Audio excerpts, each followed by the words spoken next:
remain, and we have a apology for lateness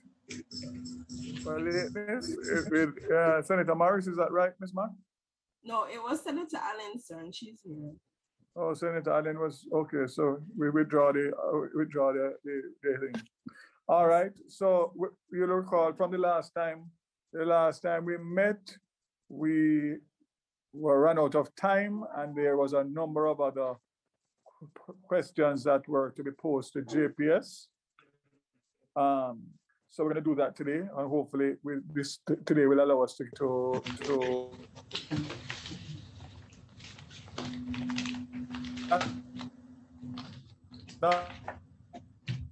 we'll have to date, and that related late today after midday. So I'm not sure if you want to wait until the information of the minutes. I'm sorry, Minister, I'm having some difficulties hearing you. I'm not sure if anyone else. Yes. I'd ask everybody to mute their mics, and that will help. I'm sure that will help. How are you hearing me now? Better. Great. Yes, everybody has to mute their mics. I think that's the issue. So as I was saying, yes, the minutes were circulated a bit late today, so I don't know if the members want us to defer the minutes on to the end or to the next meeting, the confirmation of the minutes, or you will be able to get. I suggest that I'm in the middle of reading them, so I would suggest that either at the end of the meeting or at the next meeting. Okay, great. So when we left off, members last time, I think I can't remember who was actually on the floor in terms of questions for JPS. I know that member Golding had some had made a request for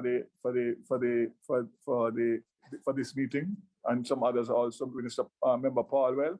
So if you could just indicate, if you recall, who was on last, Member Paulwell, you remember who was that last person speaking is back? It was Member Miller, sir. He asked 2 questions about the Portmore. Member Miller, is Member Miller on? No, I'm not seeing him on today, sir. All right. Is Member Golding on as yet? Not yet, sir. All right. Is there anybody that's on that wants to take their questions or clarifications now to JPS? Please feel free to go ahead. All right. I had wanted to drill down a little bit on some proposals that JPSCO had made, specifically in relation to rooftop solar and the establishment of microgrids. And I wanted to pursue the rooftop solar because I had. Can you see me now? Okay, good. Right. I had wanted to pursue the rooftop solar, but both of them because of the issue of universal service and also the issue of electricity theft. In relation to the rooftop solar, it somehow mirrors a concept, an idea that I had shared some time ago in relation to how we could enable those persons who can't afford to establish their own system. Now, I need to ask JPSCO, how would this rooftop solar be funded? Would there be a contribution from the government? Would JPSCO be assisting in its funding, or this would be similar to the net metering activity that is taking place now, where individuals fund their own systems and recover from the net metering arrangement from JPS?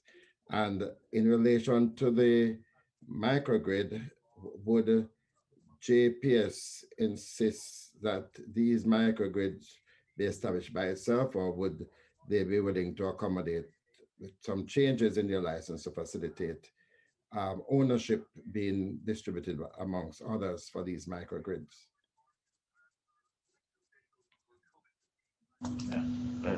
Okay, thank you for the questions. You want to start? Yes. Good afternoon, everybody. As it relates to the members' query around our thoughts as it relates to rooftop solar, as we had shared the last time, this is something we believe we consider to be an excellent pathway for renewables integration into the grid for a few reasons. A, it allows the country as a whole to utilize already existing infrastructure, meaning rooftops that are largely left redundant. B, and hence when you compare that to using greenfield infrastructure like farmlands, etc. So it's something that we consider from that point of view.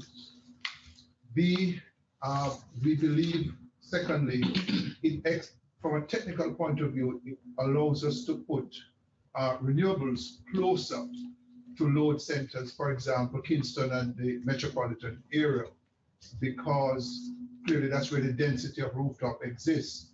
And additionally, it reduces the cost associated with any transmission or distribution lines to plug those systems into where they are producing right next to the load center.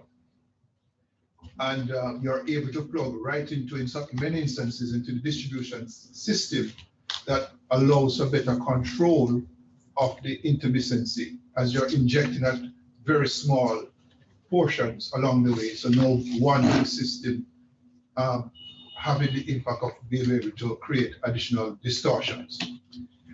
And lastly, as well, it creates and enables broad ownership in the infrastructure, because indeed we envision this is a situation where rooftop owners of rooftops would be natural partners to us JPS in that business. So those are our thoughts on that particular matter. Right, Vernon, I also want to add something to your response. So my name is Blaine. My name is Blaine Jarrett. I'm the SVP for Energy Delivery. So, Minister, as it relates to microgrid, our proposal wasn't specifically looking at microgrids. We were looking at something similar to the net program, with the exception that this wouldn't be a net, it would be us by our sell all. What we're saying there is that depending on the requirement for that local electrical circuits, there might be limitations there, but depending on those limitations, those customers would be connected directly to the grid in its current configuration. So we're proposing microgrid within itself. We are proposing that they will be interconnected to the grid at an individual customer level. So that's the difference between our proposal and what you were advocating for in terms of having a microgrid to serve a particular area. That is something that we're still having internal dialogue on. And at this point in time, we don't have a specific position on that matter.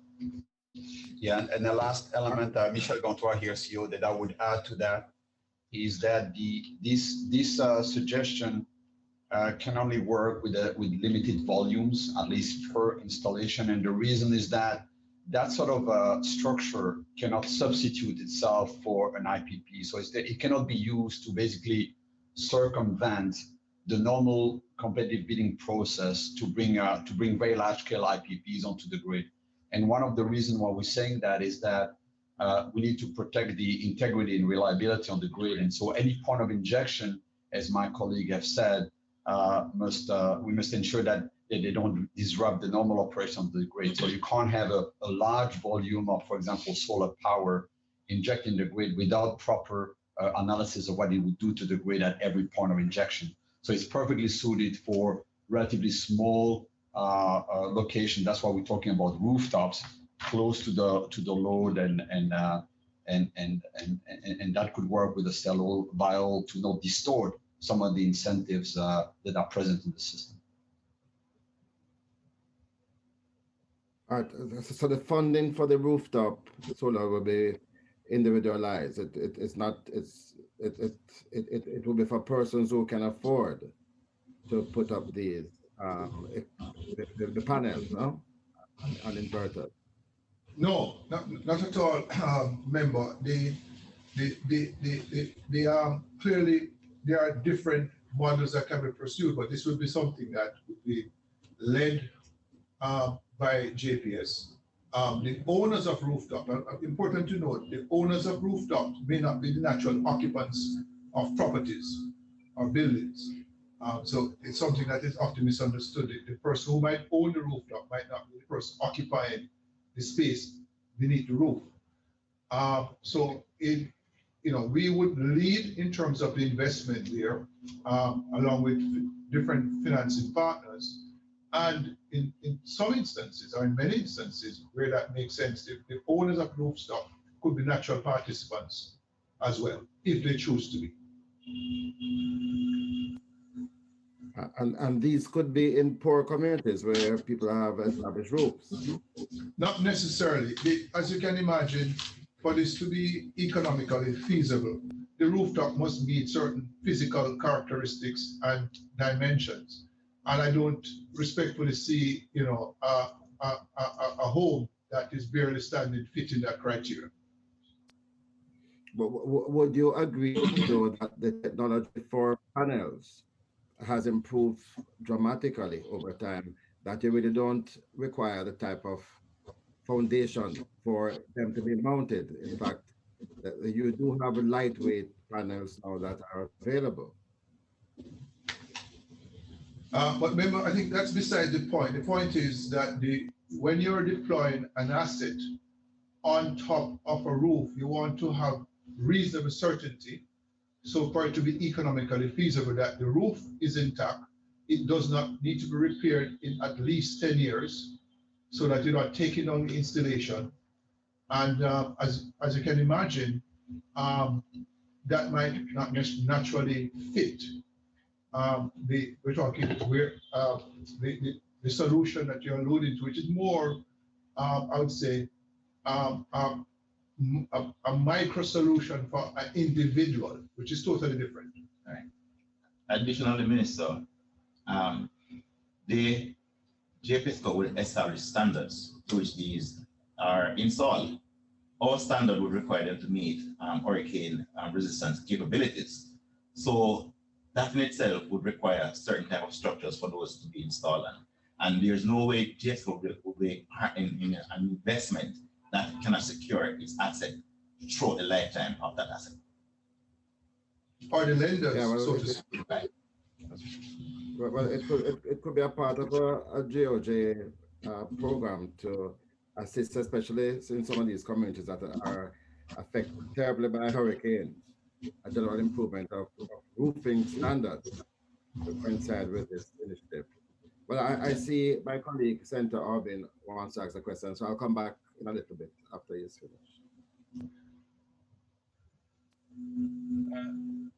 Thank you, member. Just to follow up on one of the things that on the matter you raised, actually, and it's this, that I understand that no particular small installation from a roof to the grid will have negative effects, as outlined by the gentleman who is on my left, nearest to me on the screen. But I also understand the Gantom's note that there has to be a certain amount of calculation as to what can go on the grid. Can I ask JPS, is there a calculation at a composite of, that would add up, a composite of houses that would add up to 20, 30, 50, 100 megawatts? What is that figure as you would have it now, that if you were to put it on in an aggregation, not one shot, an aggregate of houses, would affect how the grid operates? And I ask that because there seems to be a limitation to what an individual Jamaican, or how many individual Jamaicans can get on the grid. And I believe, frankly, that it should be every Jamaican's right within a certain limit to be able to pull down solar energy for their use. Otherwise, it's only big investors who would benefit from JPS. So I just want to see what that number would be. That would be the limit, if you will, that would go on in an aggregation of small amounts onto the grid. Right, so member Jared here again, let me try and respond to you in this way. So there is provision within the current license for a process for that to be established. The process involved technical studies and which is led by the IRP process. There are guiding rules around that in terms of currently there is a requirement for a maximum of 20% on an aggregate. However, our studies so far have shown. Sorry, is that 20% of what, sir? Please. 20% of the installed capacity. Okay, understand. Right. Our studies have shown that once you go above 10%, we start to have a negative impact on the grid itself and requires other grid support. Our experience as well at the distribution level is shown once you go 6% above the loading capabilities of that feeder, they start having problems. So it is a technical requirement. It's something that we do on a case-by-case basis. We evaluate every single application. We match it against what is the current loading on that feeder and the current renewables. So it's something that has to be done in a technical way in order to maintain the stability and security of both the distribution network and the transmission network. Those are things that cannot be legislated in terms of a number. Mr. Jarrett, I completely understand that, but as a policymaker, I can't make policy based on an individual assessment of house by house. Policymakers have to deal with this matter in an aggregate level. So that's why now, not looking at understanding your operational issue, how would a policymaker get to that of arranging a policy along that line as to how much could go on, but also isn't that 6% saying to many people that maybe they should leave your grid? You need to then look at, isn't that too delicate a number, because then you're not going to encourage people to go on your grid. And I certainly am committed to grid ties. We cannot run the country without a grid. So we have to make sure the grid can serve a great many people without being distorted. So as looking now only as a policymaker, how would you tie those two things together? I don't know if you will answer somebody else. Yes, Gary Barrow here, Member Hill. Yeah. So good point raised, and I can understand the importance of that with what is happening in the industry as far as solar is concerned. But just to point out, as my colleague Jared mentioned earlier, that there is in fact an established process that deals with this particular issue, and it is the establishment of an IRP. The IRP is an integrated resource plan, and what it does, it looks to the future, it looks at the demand, it looks at the type of generation, it looks at the location of the generation, and it does several analysis that speaks to, you know, technical losses, it speaks to the stability of the grid, it speaks to contingencies, sensitivities, and so on. And so it is really through that process that policy would be guided, not at the utility level per se. And that process has to work in terms of guidance. And then from that policy now, and the grid analysis, then that determination as to what is required. In this case, maybe to facilitate a higher percentage of participation, it may require additional storage, battery storage. It might require us looking back at generation, location, at peakers, and so on. That is really the intention of the IRP. It doesn't start with us. And that is why actually the responsibility for planning is with the ministry. All right, I thank you very much, Mr. Barra. But really and truly, when you're Mr. Jarrett, your colleague says at 6% we begin to wilt. You no longer are waiting on the IRP. You are saying to me that let me finish. That you're saying that operationally, I can't take that on. So no matter what the IRP might say, that's why I was asking Mr. Jarrett at what level, and I think he's answered. I'm satisfied with the answer. I'm just saying that it might be a little bit too close and sensitive, so that even if the IRP were to say, I'm just going to take a hypothetical, Mr. Barra, even if the IRP was to say, look, you can go to 10%. Mr. Jarrett is saying to me at 6% you start to quick. So you can't just do one without the other. Nor would the people who make the policy at the IRP ever disregard what the JPS would say, because you're the operator. So I wanted to hear at what level, and I have heard at what level. My question then is that level too small to accommodate the many Jamaicans who government might say we want to be able to use solar because of climate change, or because of whatever other reasons the government might choose. So it's on a policy level I'm looking at, but I think I got the answer. But I also understand what the IRP does. Believe me, I do. All right. Thank you. So thank you, Member Hill. Just to point out, though, that we speak of our experience in terms of the 6%. I mean, that is our experience.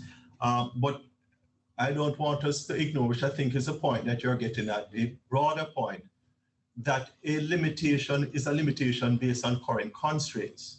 However, if we're talking about wider participation, then we have to be looking to the IRP to say what enhancements to the grid would be necessary to allow for higher participation.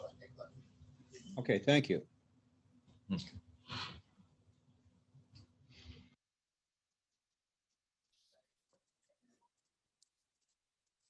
Member Golden, you wanted to, from last time, you wanted to raise some questions?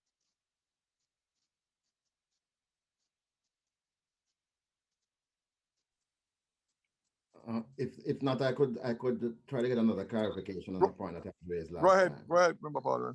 Yeah, last time I'd raised the issue of the establishment of the LNG hub in Jamaica and whether or not the Jamaican consumers are benefiting from the hub, so that when other customers purchase from the hub, there is a shared amount that is given back to the Jamaican consumers who have to pay for the establishment of the hub. And I'm not too sure what was the precise answer, and I'm trying to determine it out of the minutes, and I'm not too clear. So probably if we could get a definitive statement that indeed the hub, to the extent that other customers are being facilitated, that is, other customers are making purchases of natural gas, that the Jamaican consumer benefits from each of those purchases. Thanks for that question, Member Paul. Well, Joseph Williams, Senior Vice President of Generation. Right, so that condition is a part of one of the gas supply agreements, where if supplies of gas are delivered to other customers, then there are benefits that would flow back to the JPS customers through discounts that would be applied depending on the amount that would be supplied to those other customers. So that's certainly a construct of the gas supply agreements that exist today. Specifically for what I really want to know, but what I want to know is, I know that sales are being done to other customers. Has JPS received on behalf of the Jamaican consumers the discount that you mentioned is inherent in your contract with the private power supplier. And the answer would be yes, Minister. Member, sorry.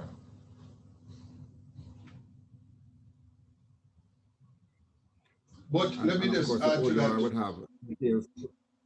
Let me just add to that. That same arrangement would have anticipated certain sales being carved out of such incremental volumes of which any concession, any discount would apply. And therefore, not to go into any specifics, meaning the arrangement, meaning that the same hub arrangement which you would have been privy to and the ensuing gas supply contracts would have excluded explicitly certain sales. So if sales went to certain parties, that would not be considered. Well, let me be clear, because it is my understanding that if the providers of the natural gas sell to a customer A customer now comes off the grid because they're doing their own stuff, or certainly lower their purchases from the grid, that customer has to pay a fee to the gas supplier for the infrastructure costs. But that infrastructure cost is already taken care of by the billing customers of JPSCO. I didn't know that there would be waivers, there would be persons who could purchase from the gas supplier without making a contribution back for the establishment of the hub. I think it's a fundamental issue and question that perhaps the OUR should also address, Minister. So if I may again, member, so the principle is contained in the agreement. We are not privy to the sales agreement between the supplier and those other customers, but that principle exists. In addition to that, the point Vernon made is that in the said agreement, there were certain customers named in the agreement that would have been excluded from that principle. So you're actually saying that you can't verify, you can't confirm whether or not the principle is actually working, but also that there are persons, there are suppliers, purchasers who would have been exempted from operating within that principle. Right. So we are saying we're saying the principle is working, but we're also saying that the principle has in it the construct of customers being exempted. Minister, the reason why I'm belaboring this point, you see, is that people are not understanding why they see all around the price of fuel going down, and yet in Jamaica, the price of electricity is not moving downward. And one of the aims of establishing a massive facility to generate electricity using natural gas is that facility would enable the sale of natural gas to other players, local and otherwise. And it is my understanding that the Jamaican consumers would by and large be paying for that infrastructure, but that the other customers of the natural gas provider would contribute back ratably to that infrastructure so that the Jamaican consumers could benefit. I think perhaps it's a question that the OUR should be pressed to answer, Minister, and I'll probably leave it at that. Thank you. Okay. Just to indicate, member Paul, that the OUR is on, so they're hearing, so they will be in a position to take note of it. Yeah.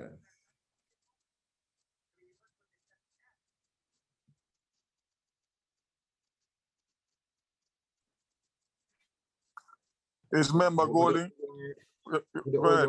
Want to say something on that now? And so you want to deal with that now? No, Minister, I'd like to take it and look at it first. But I mean, yeah, I'll get back to you on this. Okay. Chair, can I ask my question real quick? Because I'm actually running to an interview. Come back. Who is that? Miller. Robert Miller, welcome. Go ahead.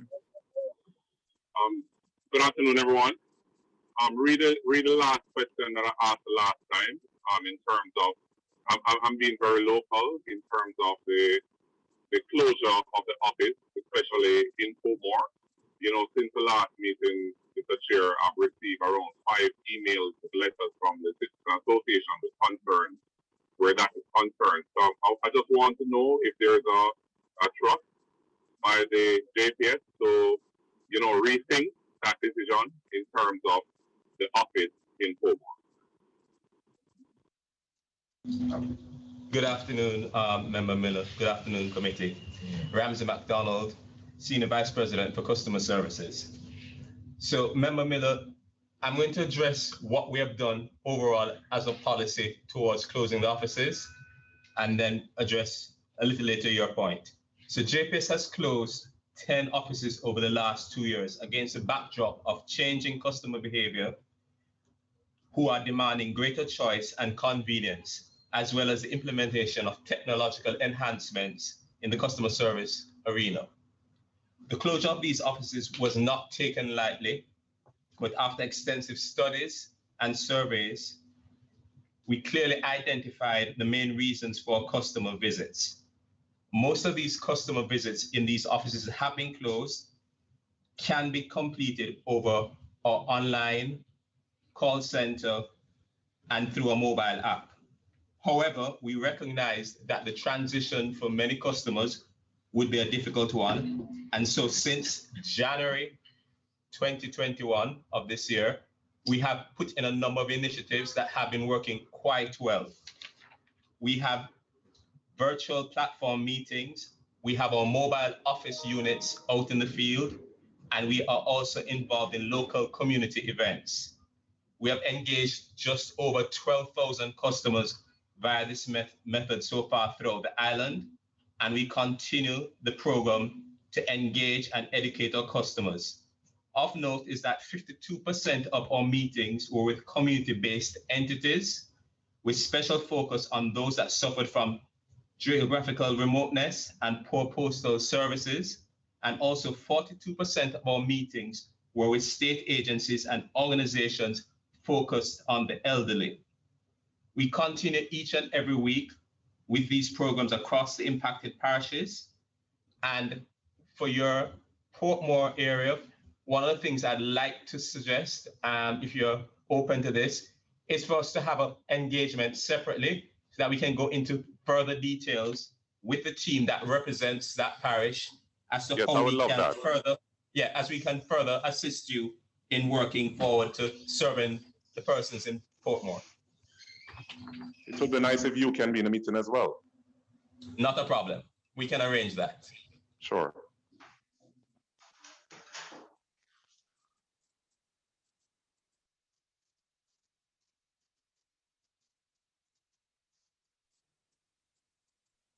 Mr. Chairman, is this, oh, I'm sorry, I'm jumping the line. Minister Green. I can't see the line here, so you guys manage it for me. I had no difficulty with you going before me, Senator Golden. But let me, since Member Miller picked up at a point that is near and dear to my heart, it might as well I continue along that vein. I've heard the Vice President, but quite frankly, I believe that the systems that have been put in place are not working. They're hurting the elderly especially, and they are reducing the standard levels that JPS should be provided to its customers as the sole provider of a public utility. I can speak for my own neck of the woods in Black River, and I've had significant discussions with your Winsome Callum, both on air. I've met with your team. I've heard about the mobile offices. yet to see the mobile offices having any impact. The reality is that the payment options are now at a cost to the consumer, because when they used to be able to go to your office and pay for their bills, they're now forced to use external services that charge them for their bills. And as such, they unfortunately have to suffer that cost. And there is a reality. There are a number of services, such as getting your new accounts, that you cannot do online. You are forced to do to the office. And residents of St. Elizabeth are now forced to travel to Manchester to, unfortunately, in these COVID times, to gather with a number of people who are coming from Clarendon, people from all parts of Manchester. In fact, you now have only one office that is serving St. Elizabeth, Manchester, and Clarendon. And this is unacceptable. And I'm happy that the OUR is here, because there must be somewhere in your service standards that says that as the sole provider of a public utility, that the Jamaica Public Service cannot conduct its business in this manner that truly is to the detriment of the consumer. And Chairman, it's against that background that I think our review of this Electricity Act has to be taken, because these acts are put in for a purpose. And the purpose is to ultimately ensure that the majority of our people benefit. And I have heard, and I wasn't here at the last meeting, but I read, and I do see some strong points being made by the JPS that, you know, suggest that we have to be careful, because in some of the things that have been proposed, we may end up, even with good intent, hurting the majority of our citizens. And I have taken that point, and I'm sure we will discuss that, Chairman. But the JPS can't say that on one hand, while on the other hand, in their corporate activities, they're doing things that are hurting the majority of the consumers in a parish that I represent, such as St. Elizabeth, and also parts of Westmoreland. So again, I say to customer service to look back at their model. They are actually reducing their customer service standards. They're moving from when we used to have robust parish managers and robust customer service systems to a system that you barely can find anybody to speak to, and it is wrong. So that is one matter. Two, I sometimes feel like JPS has completely abandoned extending the grid into rural Jamaica. And I have seen conversations about microgrids, and I really want to ask frankly, the areas that are now without electricity in rural Jamaica, that are still looking to JPS to service them, that as the JPS complains about people defecting from their system, is there any drive to move into these rural communities? And I can provide you with a list of strong communities that are not on the grid, move into these communities and provide them with electricity service. Is there a drive for JPS to get more consumers on the grid, specifically in rural Jamaica, in areas that, as it is now, do not have any infrastructure to get the provision of electricity? I would love to hear those two matters being addressed, and then I have one more. Thank you, Chair. Thank you, Senator Foley. So, Member Green, Blaine Jarrett here. I'll take the second question first in relation to expansion of the grid into rural areas of Jamaica. As you are aware, that this has been a challenge for Jamaica for many years. Jamaica and JPSCO have done several programs to expand electricity into rural areas. The most active activity that we have done over the last, say, 10, 15 years was through what we call before the Rural Electrification Program, recently renamed to NESL. And we all know the issue with NESL recently. With the most recent changes in government, this is now a responsibility of the Ministry of Local Government and Community Development. They program to expand utility services into these areas, it is a burden on the normal customers and for expansion into those areas where it's not economical. This is an area where the government has recognized and the government have established programs via the rural programs established. Initially, it was with the Ministry of Energy, and it is now with the Ministry of Local Government and Rural Development. So yes, JPSCO is constantly in partnership with those agencies, with those ministries, to ensure that in a cost-effective way that we can expand our services into these areas without burdening the other customers unduly.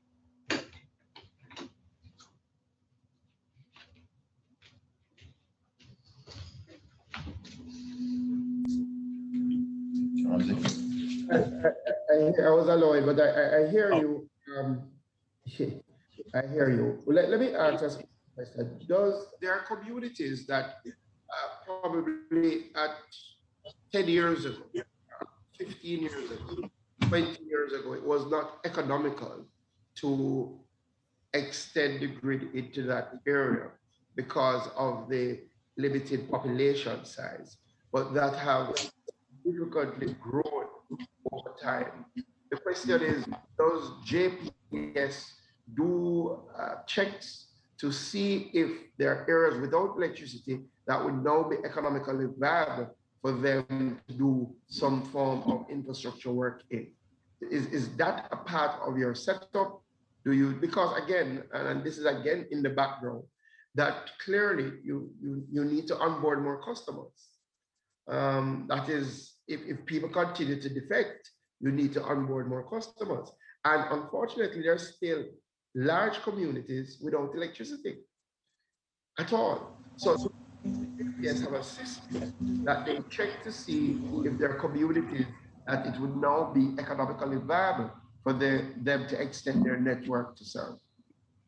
So the answer to that question is yes, and it is even more aggressive at this point in time based on the fact that we are having in terms of losses. We do evaluate these communities routinely to determine when it is optimal for JPSCO to provide that service.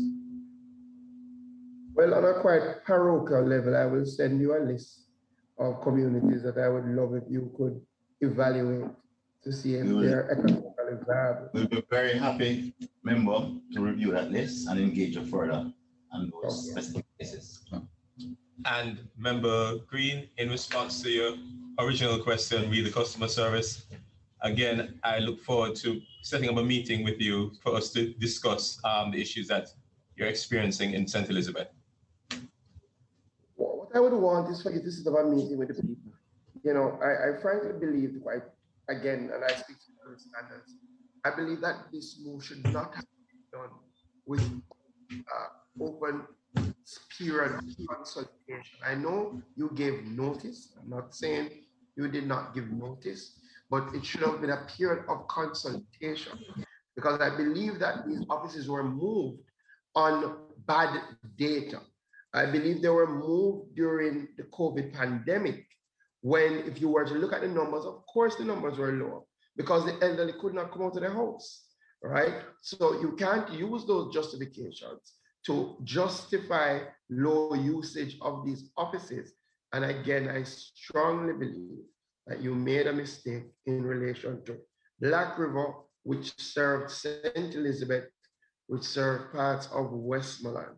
I think that was an error, and especially with the size of our parish, you are not able to effectively cover it in the mobile system. So again, I look forward to a meeting, but that meeting would really, we would have to wait until we can engage the community, or maybe an open Zoom session with the community. But it would have to be with the community, because sometimes when you hear from the representatives, you believe we're just being very difficult, not appreciating that we get the calls, the messages daily about this, what people believe is an injustice that has been done to them. So we can organize a community consultation And that would be good. Okay, duly noted, thank you. Shireen, you can go.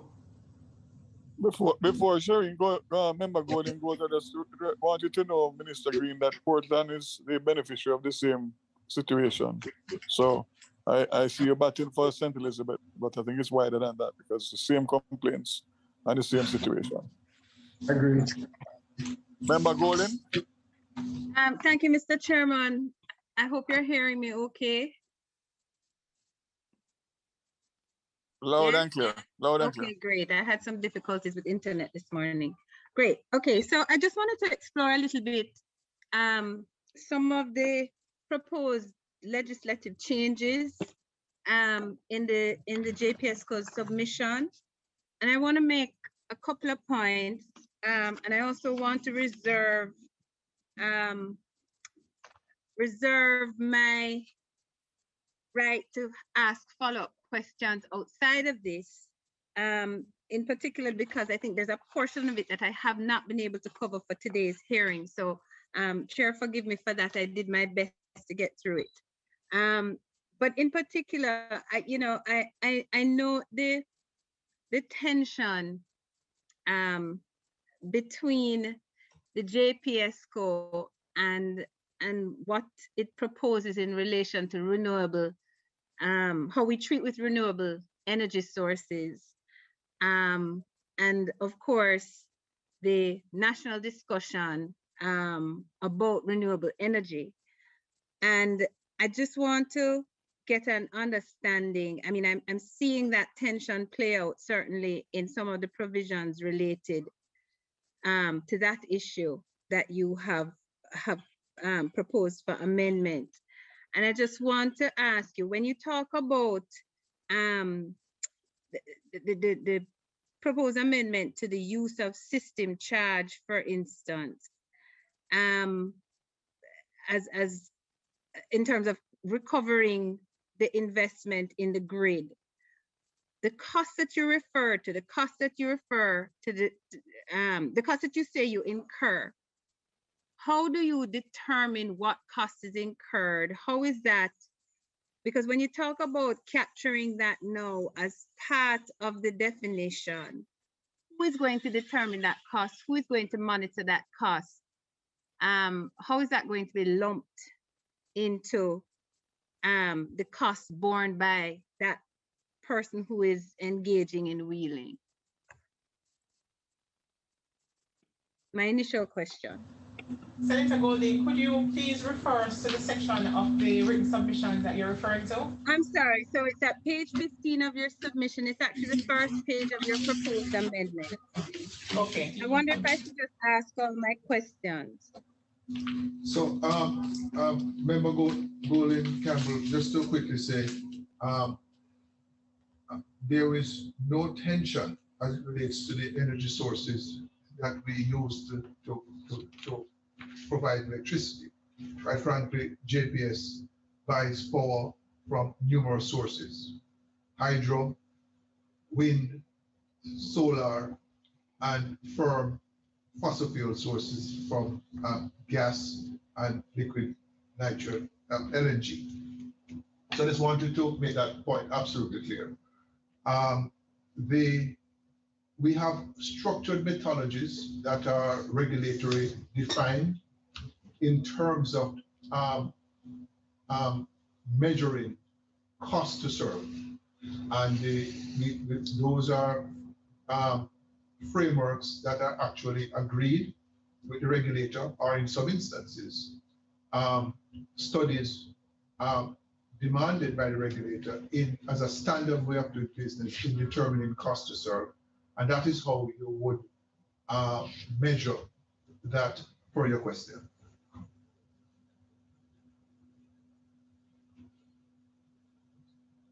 Thank you. Chair, if I could just ask a couple follow-up questions, or not necessarily follow-up questions, but additional questions. If I can point you to page 16, paragraph 5 of your submission.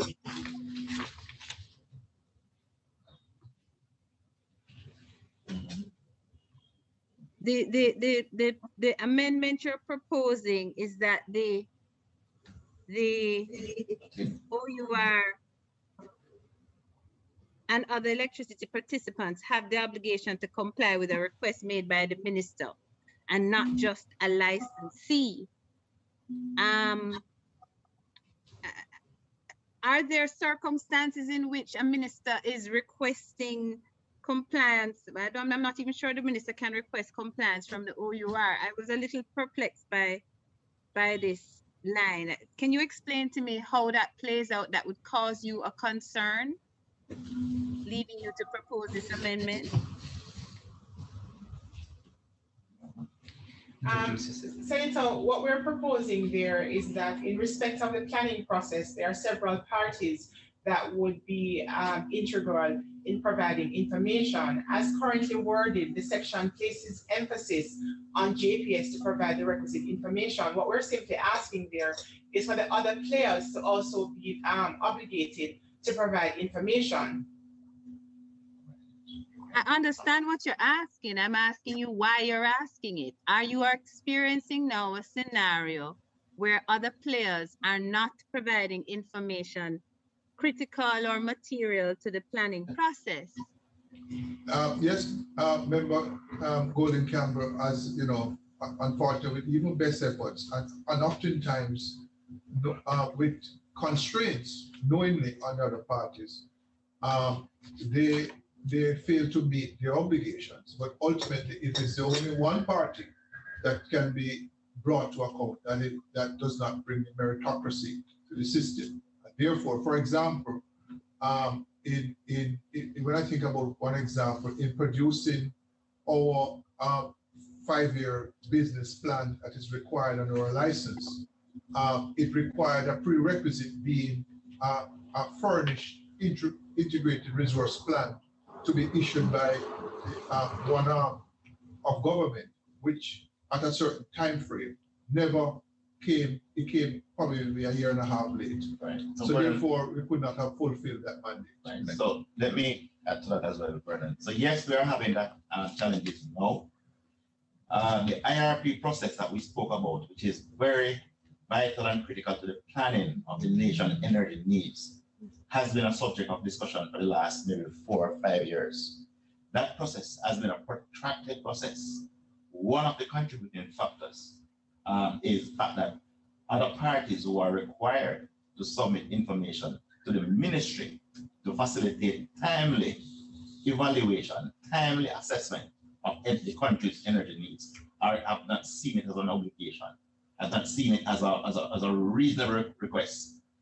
We are saying, as JPS thought, that this is an hindrance to the process, and the process can be enhanced if the government make it also a mandatory requirement for these entities. And these are entities that are very active within the energy sector. Okay. All right. Can we go to the next paragraph? Thank you for that response, that fulsome response. Can we go to the next paragraph? The basis for grant of electricity licenses under emergency or exceptional circumstances.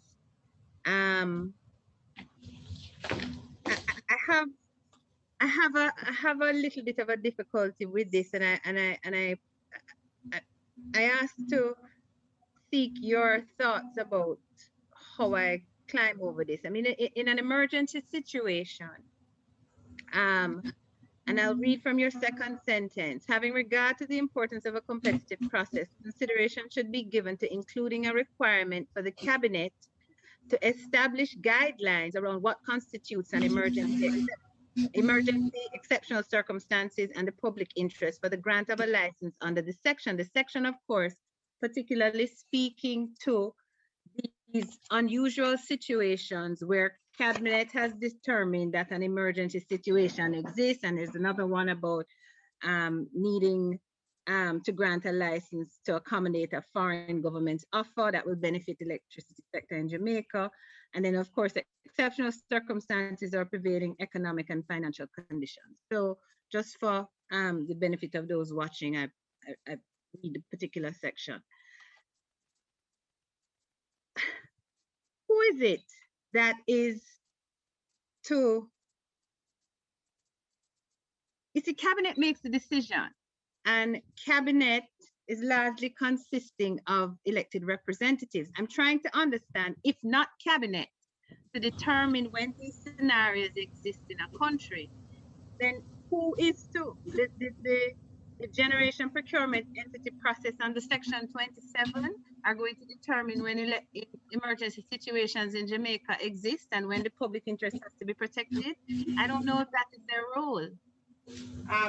Senator, what we're saying. So if I just say this, I'm saying this in the context of recognizing how critical this utility is to every Jamaican citizen and commercial enterprise. How can that not be something that the cabinet determines? So we're not saying that the cabinet should not determine it. Indeed, the cabinet is the final determiner of policy. What we're saying is that the legislation should offer some guidance as to how these factors are to be interpreted. Otherwise, we have a quite subjective assessment of what constitute these exceptional circumstances. And so we're not saying that cabinet should not make that decision. We're saying that the legislation should offer some more precise guidance. So like, what would you like to see? What's the guidance that you would like to see? How would you like the legislation to narrow these provisions? So if we were to go by way of example, say for example, public procurement, Senator, when you make a procurement under emergency circumstances, that piece of legislation gives more specific details as it relates to what constitutes an emergency. So something of that nature is what we had in mind. Okay, thank you. And then my final issue, thank you for that. My final question is if we can go back to the discussion we had last time about the tell me if I'm telling tales, it was it $200 million US worth of loss each year from electricity theft? Correct. Right? Okay. Yes. So there are a number of proposals in here about strengthening offenses or including more particularized breaches or types of theft in the offenses under the Act. So before I get into that, can I just ask you, with the 92 complaints that you had last year, what was the value of those complaints in terms of a recovery? If in those scenarios, those 92 cases had resulted in you in JPS, in an order being made for restitution in favor of JPS, what would have been the value of those 92 cases? So first, I sent Golden Campbell. Those were 92 persons that were arrested, convicted, and arrested. We wouldn't have the data on what the situation was in terms of any restitution, because we would not have proceeded further with that once it's been turned over to the courts. And just to add, Senator, that what the court would do, as you're aware, is to impose a penalty or a fine. And that fine would then go either under the System Benefits Fund under the Act or to the government. But the court has the power to order restitution as well. Yes, but I mean, as far as we are aware, we don't have that data to support any such restitution in any of those 92 cases. That's the reason why I'm kind of stuck on this, guys, because I find it amazing that you lose $200 million a year, but I think your whole approach to electricity theft is really kind of passive as well. I think 92 complaints should have given you some amount of cost to look into, well, what are we, what kind of recovery can we get out of this? What discussions are we having at the level of the prosecutor or the police to ensure that one of the things the Crown is going for is some restitution to the JPS for the theft or the value of the theft? I just find that it's kind of like a problem that we all have to suffer, and it's not your problem, it's the government's problem, and maybe the government is saying, well, JPS, you need to do more, and the poor little citizens are just smack in the middle, having to pay additional costs for $200 million US worth of theft. That's a lot of money. Yeah, certainly, certainly, Senator. And so you will know that one of our proposals here today is that we use some of the money that is earned from the penalties under the System Benefit Fund to fight electricity theft and indeed losses. So, outside of the regular prosecution and the money going to the government's coffers, we would like to see that the funds used as part of the system benefit fund, which can help JPS in its fight against electricity theft. Yeah, but with all due respect, with all due respect, what I'm trying to say to you, it doesn't look like JPS is fighting electricity theft. If 92 complaints, I mean, I would expect for you to say to me that the 92 complaints was a substantial portion, or the loss from those 92 complaints is a substantial portion of the $200 million. But if you are just, if what we're talking about is the little man that you're arresting for $5,000 worth of electricity theft for the month, I don't know. I'm just shocked that we don't have that data, that we haven't done that follow-up.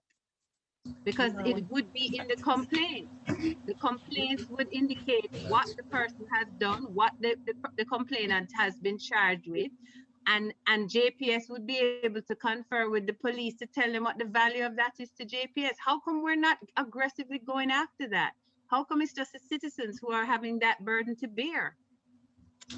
So Senator, I take your point. So let me just first clarify that 92 arrests are what you're talking about. Each and every day, we conduct over 240 raids island-wide each year. 40,000. We conduct over 40,000 audits across this island each year also in various homes. So what you're seeing there is when you say 40,000 audits, when you say 40,000 audits, so we're going people who have invited you into audit? No. What do you mean? Where we through our intelligence and our analysis of what's happening on our grid, each day we have teams going out to various locations investigating what is happening when we see some irregularity or some drop off in consumption. So that is done daily with our teams. Plus, we also have a strike force that also goes into various high-risk communities in order to restrict the theft of electricity. So what you're seeing there in terms of those 92 arrests is the challenge and the bottleneck that we face when we come across persons who are stealing electricity and the process it takes to go through a court system. So what we tend to do, while you see those 92 arrests, we also, when we catch people stealing, we also have our own internal mechanism for settling and getting restitution from them for what has been stolen from us. And that's an ongoing process. So can I ask you, in terms of that internal mechanism and settlement, how many of those types of matters, not how many, because that's not so much important to me. What's the value of the amount of settlement and recovery, or let's call it settlement recovery? What's the value of that you were able to pull back in last year, for example?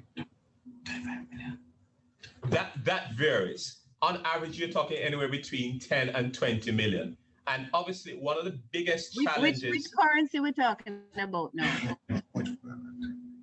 US or Jamaican? US dollars, but... I just want to be clear. Okay, go ahead. Sorry, Senator Golden Campbell, we can come back with specifics on that. Right. I want to chime in on two things. First of all, I want to make the point that, and we are equally enraged, and in part of what you would have just shared, is even despite the maximum allowable fine available under the Act, the sentencing that we see often being effectuated by the courts are peanuts in value. I just want to make that fundamental point. Right. As it relates to persons who we catch stealing and we are able to grab outside of the police not being present and be able to arrest them, which is a seldom issue, which is an issue by itself, linked to resources availability. Those we go after the maximum amount that we could commercially recover on a case-by-case basis. The value of that, I said, we can come back to you separately with as to what that might have looked like for 2020. Yeah, So if I could just ask a final follow-up, and I appreciate that you may not have some of these on hand. I think though that if the problem is as significant as it is, then I just feel like some of this math should be on the table right in front of us. But having said that, when you talk about that level of theft, can you just remind, and I may have asked the question on the last occasion, forgive me if I'm not recalling, I didn't seem to put it down in my notes. What's the value of that theft in relation to your revenues? How much of your revenues does that represent? 5%, 6%? About 20%. 20%. Yeah, that's kind of really shocking. I couldn't afford to give away 20% of my salary to the garbage can. That's a lot. That's a big amount.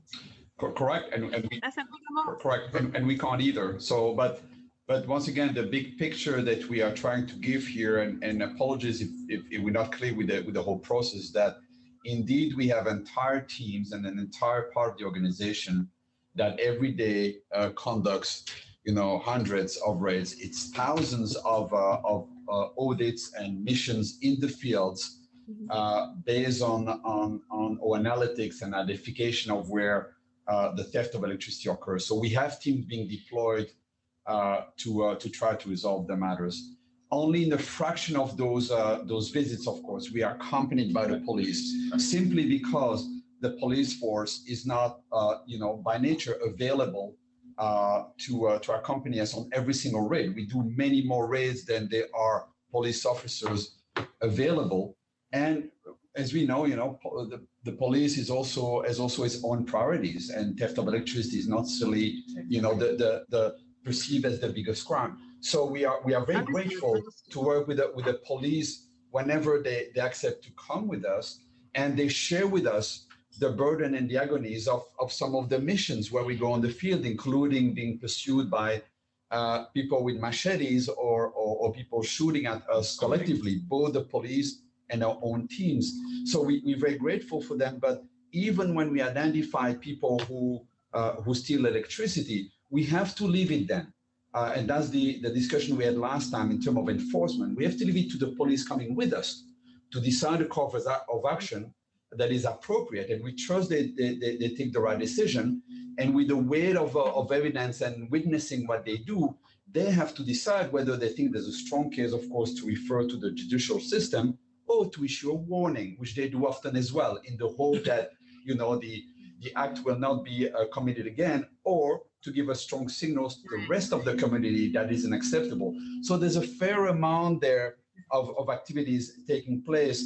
And what you see with the 92 arrests is the very tip of the iceberg when the police determines that that the evidence is strong enough to bring to prosecution. And then it goes to prosecution and they are actually determined to be guilty.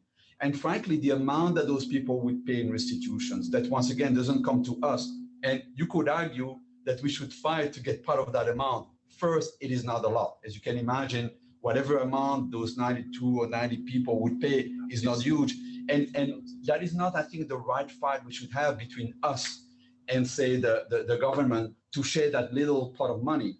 The real fight is to have, for example, more police coming with us, trained by us to actually identify more thefts and make more arrests faster and prosecute them faster. That is the real fight. And that's what we have been advocating in our different submissions. So we totally agree with you that is not sufficient. But Michelle, that's why I asked the question, what's the value of those cases in terms of the loss that you suffer, right? Because if they're the little man, quite frankly, it really isn't worth your while. And I think those are important figures that I'd like to see. What's the value of what actually goes to court and is arrested and convicted? But also, I'm interested to know what's the value of the resources that you're throwing at the problem. So you have a $200 million a year problem. How much are you spending to kill that problem? Yeah, very good question, Senator Golden Campbell. I mean, a part of that $200 million value chain includes investments and operating costs we have specifically to deal with electricity theft. So we make capital investments, in the region of probably 10 to 15 million US dollars a year to establish technical type solutions in terms of to create physical boundaries or hindrances for people to easily throw up a line, which are absolutely probably 3 times the expenses of to just running a line normally in a decent way. We also make investments outside of that. It's part of what we're doing with a broader long-term strategy around smart meters. Is not just the enablement that it does in terms of a digital way of doing business. It's also a way of getting greater granular data as to where more sophisticated theft is taking place, particularly amongst, you would call the uptownies of this world, so that we can pinpoint them. We can see them throwing up on the line. So we do those sort of investments as well. So as when you say, I'm sorry, when you say 10 to 15 million US dollars, you are including in that what you're spending also on these strike forces and these audits and these raids that you're doing? No, so we make capital investments, so for infrastructure type spend, that's about, that's 10 to 15. Okay. Right, and then we spend, a couple million a year in terms of operating costs to fund the strike force going out daily, back office teams doing analytics and so forth to tackle this problem. And if I may just add. When you said it's strike forces and the back office, how much did you say that was? I don't have the specifics in front of me, Senator, forgive me. Member Campbell, Gary Barrow here, and if I may just chime in a bit here. So I know you had asked a question, sort of what we're doing, how much we are spending and so on and so forth. But I just want to bring to bear that, and I would have mentioned this before, that we have to see the theft of electricity as a complex problem, and we have to treat with it accordingly. And we have to also go back to the root cause of it. And, I think we fall in the trap sometimes of thinking that somehow JPS is just a normal business and we have the responsibility for dealing with the theft of electricity. Our business, we're a regulated business, so our tariffs are set by the OUR, and our low voltage lines are right across the island. So that puts us in a somewhat unique position. But I don't want us to forget that what we're dealing with here is a crime. It is a crime. That is a fundamental issue we're dealing with. And we can say what's driving the crime, and then we can get into discussions of socioeconomic issues, greed, whatever, but fundamentally it is a crime. And even though we have invested heavily in technology, in all of these audits, we have even gone beyond our core business of getting into communities and doing social work and working with families and community centers and so on. We also must recognize the importance of government in that role. And I've mentioned in the last meeting that we have not seen anywhere in the world where a utility on its own has been able to resolve this issue and where it has been successfully resolved without government taking the lead. So I just wanted to put that into some context. Gary, I appreciate the context and I understand exactly what you're talking about. I agree with you that it is a complex problem. I am absolutely not being unmindful that it is also a crime. I'm having a difficulty with what I think to be sort of a shifting of blame, and it's happening somewhere between government and JPS in terms of who must bear the burden for this kind of loss. And at the end of the day, it doesn't just have to do with loss in relation to lines or whatever the specifics are. It's spread across how the company JPSco treats with Jamaican citizens.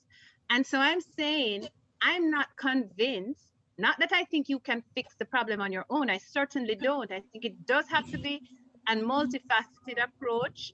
I think it has to be a social conversation. I think it has to be involve parts of the welfare arm of government in terms of how we move people off of this kind of electricity, free electricity sort of living to paying for what they use.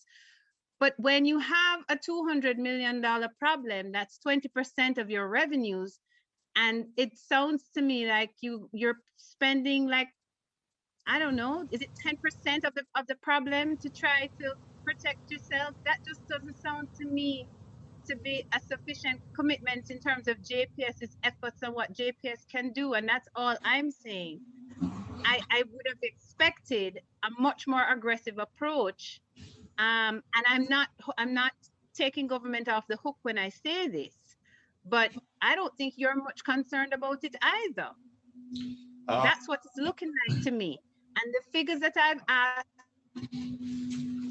ought to be figures that are sitting on that table that you can produce, because it's a big problem for you. It's 20% of your revenues. That's what I don't understand. So that's my confusion. I would be grateful though if you would provide those figures and certainly to the committee at some later point. Those are my questions, Mr. Chairman, and my comments. And thank you for the comment. The characterization is unfair, to be honest. It's something that keeps us awake all the time. It is not the only thing that keeps us awake. And for example, we shouldn't forget that we have an obligation as well, to mobilize teams to repair poles when there are storms and so on. So we have other duties as well, but we spend an enormous amount of time and resources to deal with the theft of electricity.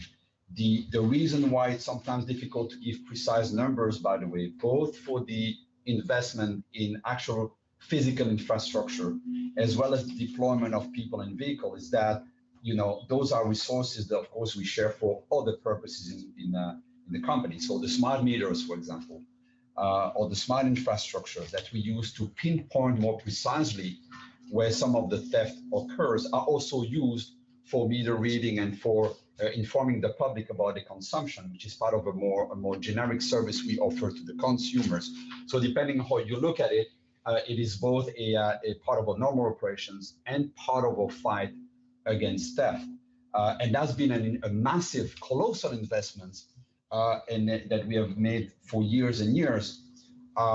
Same with the team that we deploy every day. I mean, as I reminded you, we have teams that very regularly and quite a few times in the last 2 or 3 months have been chased away at gunpoint or by machetes and are constantly verbally and physically threatened. If that is not serious in fighting the crime, then what is? We have to pull away teams, sometimes together with the police, fleeing with us the scenes of violence against our staff. And yet, but Michelle, we continue.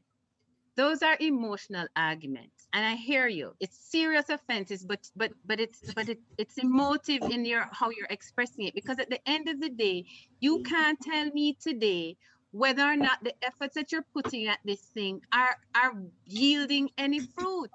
You don't have the numbers to give me. You haven't analyzed it, and if you have, you haven't brought them here.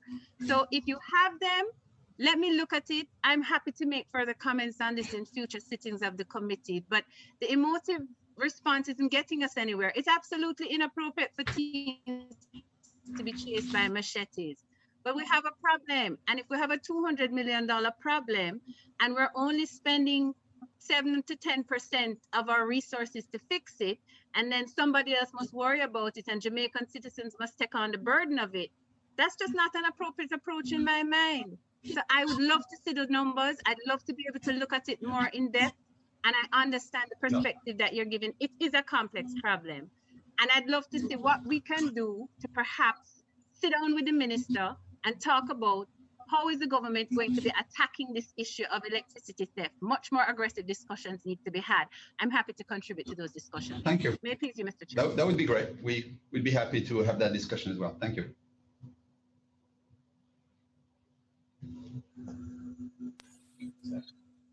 I got bounced off, but I'm back on. Is there any other hands up? Yes, my hand is up. Go ahead, Mr. I'm going to make a couple of comments, and I might ask a few questions as I go along. My comments relate to the issue that Minister Green, Floyd Green raised, and you, Chairman, and the comments that Senator Golden Campbell raised, which those who were here last time remember how long I prosecuted that issue, but I have a comment there as well. And it relates to this. Minister and Chairman, as we talk about this, I really believe that a fundamental look has to be taken at the revenue cap approach that is used in the license. It's a major, in my view, disincentive for the JPS to expand, because in a sort of way, they are guaranteed a certain return, and I know they'll tell you that they have to argue about it all the time, but it's there in the license. And secondly, the issue of losing 200 million and 20% of your revenue that I talked about the last time was appalling to me. And I made it clear that as running the bank, I could never, ever go to a board meeting and find that acceptable. And banks are regulated too. Very regulated, very, very regulated. So I share Senator Golding Campbell's comment, which linked a lot with what I said the last time. And I have a couple of questions for you, Gareth. When was the last time your team met with the Commissioner of Police with data to show him what was going on?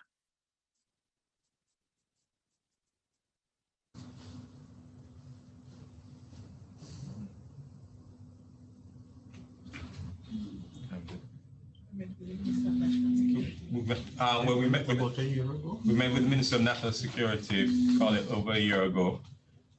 We're constantly in dialogue with MSET through our various committees. My question was very specific, and to Mr. Barrow, not to Mr. Jarrett, because Mr. Barrow was the one making the case. When was the last time you met with the minister, with the Commissioner of Police on the issue? And I was just told, because I was going to ask that question, that it's over a year ago you met with the Minister of National Security. So do you have an answer for me, Mr. Barrow, about the last time you met with the Commissioner? You mean JPS? Yeah, Minister Hill, we're working as a team here, and we all have specific areas and responsibilities. So we are supporting each other in our answers.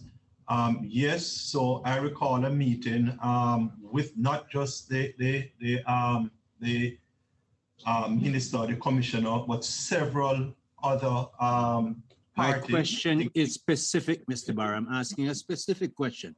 I didn't ask about other police officers. I asked, now the third time, when is the last time the JPS, and I was very clear, I didn't say that I asked you to answer because you raised the issue earlier, but I said, when was the last time JPS met with the Commissioner of Police? That's a very specific question. Cannot recall on the the issue. exact. I cannot recall the exact. All right, thank you. Thank you. I got the answer. I got my answer. The last year. No, thank you very much. Thank you very much. So you don't know when you met with the police commissioner. You don't have data on how it's stepped. The last time I was here and talking about this, I talked about the fact that $200 million would take a lot of small people to build that up over a very long time. But we couldn't get any information then, and probably not now either, as to who are the biggest thieves. I talked about investigation. If, as I said then, and I'm saying it again, in support of Minister Golding Campbell and my position last week, if my bank that I run had that, a substantial amount of that 200 million would be used to work and get investigative evidence that could be used. And that's why I asked, when last you meet with the commissioner? Over a year you met with the minister. Where is the plan to say, this is my joint plan. I'm losing $200 million, so I'm not getting it. So if I spend 25% of that or 40% of that to save the other 60%, I'm doing well. And here's my plan to work with the police. Where's that? So I joined, as I did last week, Senator Golding Campbell, saying that really and truly, I looking on as a consultant to JPS or as a shareholder to JPS, my management doesn't really take this seriously because, and I know I come back and put on my political hat, because the Jamaican taxpayer suffers the blow. And we need to, Mr. Chairman, as we go forward, look at that revenue cap and why is it so convenient for JPS to take so little effort and money against this theft. And I remember when I met Mr. Guantum maybe 2 weeks after I was here, less than 2 weeks. And the first thing he said to me is how much Jamaicans steal energy. I never forget it and I will never forget it. But we have 200 million being lost and we spend, I'm not sure he even told me 15 million the last meeting we had, but I know here's 15 million. But so I don't think that it's being taken that seriously by JPS. And I hear this is not to take the government off the list because the first place I went is the commissioner and the minister, not taking us off the list. But let me tell you something, you're running the company and when you're losing 20% of your revenue and you spend that small amount on it and we don't even know how it's spent because you don't have any data to show us, I have a question. And the revenue cap must be looked at, Mr. Chairman. Fully agreed, sir, Chair. Fully agreed.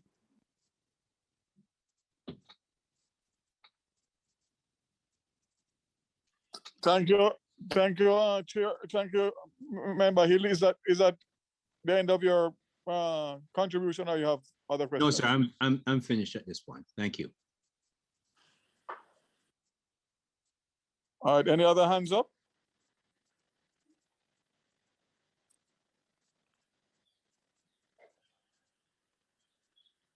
Any response on JPS?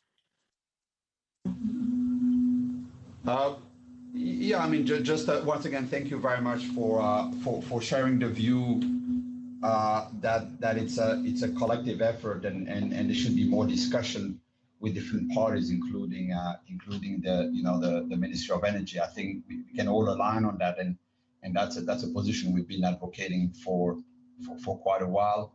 And actually, we've been voicing our concern as well as specific analysis through the Ministry of Energy, which is the proper minister for us on numerous occasions. So more than happy to continue that effort, and more specifically, beyond looking at the numbers that we have invested or the millions we are spending on the people, vehicle, and so on, the different actions. More than happy to look in the future and continue to reinforce the different proposals we have made and recommendation we have made to tackle that in the future, including in very specific committees that we have proposed to have through the Ministry of Energy, but involving other ministries as well, including the Ministry of Justice, to tackle that problem, as we've heard from quite a few of you as well, through a joint effort. So happy to see that is taken very seriously by everyone, and that is that the solution will go way beyond what JPS can do and will and should involve other parties, including the different ministries involved. So thank you very much for that. Just to say, Member Golden and Member Hill, that this matter has been raised several times by the JPS in our discussions, which we meet quite frequently. And I have written both to Minister Chang and Minister Chuck, advising them of the concerns by the ministry and of course by JPS. But obviously it does not fall directly under MSET because it's a national security matter. But we have raised it and flagged it officially from MSET in relation to the concerns of the magnitude and the type of electricity theft that has been taking place. So that I think that was one of the reasons why that meeting was held with Minister Chang as a result of my letter to him, copy to the commissioner. So MSET stands ready to continue to do to assist in any way possible. but obviously the actual situation in terms of the theft obviously is a national security matter. So that's the status from MSET.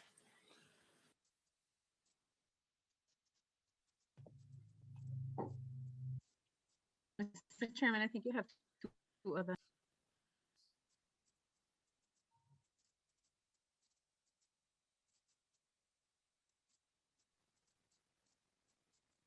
Not hearing you, Member Golden.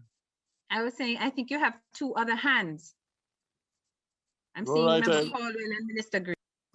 Minister Green, Member Paulwell, go for me, please.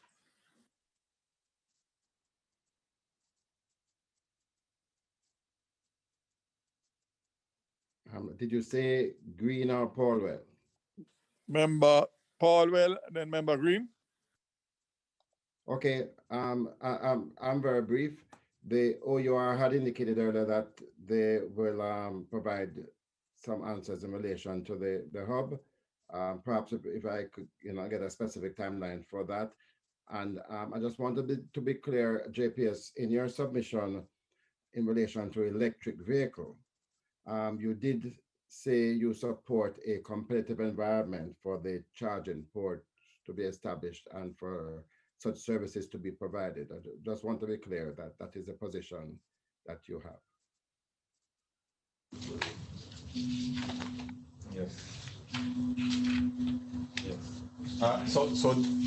So the answer is yes, absolutely. We said there is more. There's room for more than one participant in a competitive environment for the installation, the operation, and maintenance of the charging stations, and probably cooperation and partnership with commercial centers, for example. So that's what we encourage, and it's happening. Yes. Member Paulwell, you'll be happy to know that we made the EV presentation to Minister Clark yesterday. I'll brief you more on it. Also, JPS will be interested. So we are now aligned in terms of the fiscal incentives, and we will go to cabinet thereafter. So we had a very good meeting, very good meeting yesterday with the minister and his team, and basically the EV council members and the IDB were satisfied. So you'll hear more about that. We can anticipate some concessions for EV coming to Jamaica. I won't preempt, but I'm sure he'll be happy. I'm sure everybody will be happy when the policy is finally ratified at cabinet and the announcement made. I hope also that you dealt with those deep cycle batteries, lithium batteries as well. I hope so. I'll keep my fingers crossed. That's been dealt with, sir. We'll talk. I think the August 1st is when it August 1st we will get the exemption, the quoted waiver. We'll speak. Okay. All right, Member Green. Sorry, Chair. That hand was up from my first intervention. Sorry about that. All right, very well. Anybody else?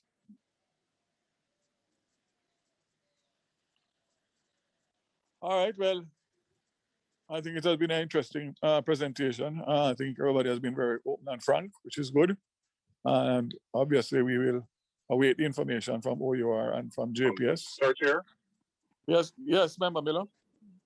Sorry, I remember I went to do an interview, so I didn't hear what transpired afterwards. I heard a short piece from Member Green. So is it that JPS will contact me for the further discussion where that is concerned? That's correct. JPS will contact both yourself and Member Green. I appreciate it. Thanks. Yeah, so as I said, it's a very open and frank discussion today, very lively debate. So we have been able to complete the JPS presentation and question and answers. So I think at this point now this would have been the last presentation. So the committee will get to work at the next meeting.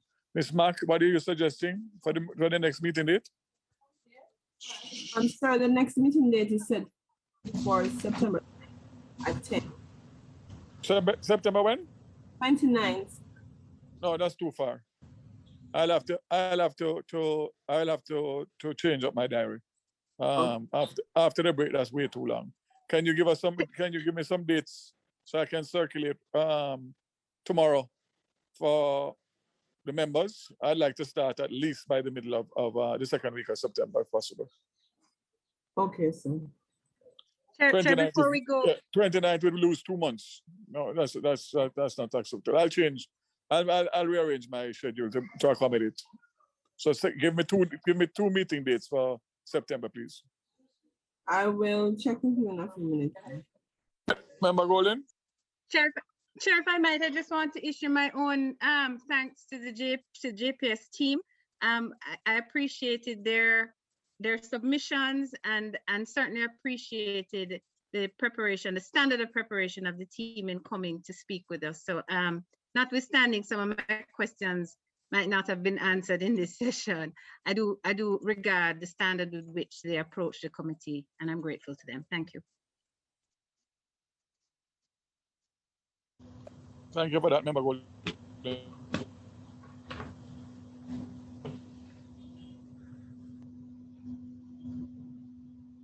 Have to be raised if we are to come out of the committee with resolutions. All right, so JPS, thank you very much for your time today again. It has been an exhaustive two-session presentation, but I think it has been useful. And I will circulate the dates tomorrow to members and possible times for September meetings. Thank you very much. Thank you. Appreciate it. Thank you. Thank you, Chair. Have a good day, everyone.